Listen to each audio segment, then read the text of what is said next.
I think that post-segregation, when people of African descent in America were allowed to, and thank goodness, allowed to go to whatever school they wanted to go to, shop at whatever store they wanted to shop in, whatever, do what they wanted to do, supposedly,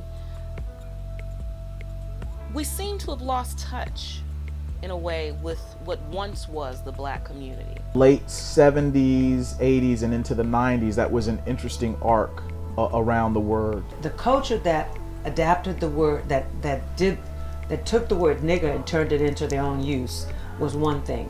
But then the ones who use the word nigga is saying we're deeper in the inner city and we're even more left out. So we are a bubble inside of the bubble. We're a special group, and they use it to make themselves that special group.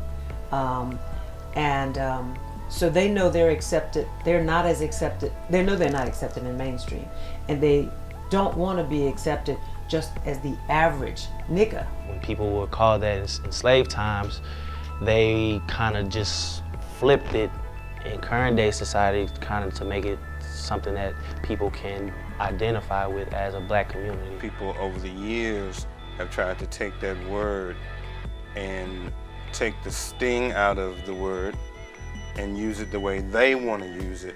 In other words, they're not going to, quote unquote, let the white man define the word, the meaning of the word for them. But if someone uses that, it's just a shortened version of the same name. And so I don't see any real difference. The question is, well, why would someone want to use a word to degrade themselves? When you're talking about all the things that it could mean, like it could be a deep sense of brotherhood that goes to some type of reservoir that other people might not be aware of. When you're saying that, I think it always is very interesting when I say, okay, would you call your mother a bitch?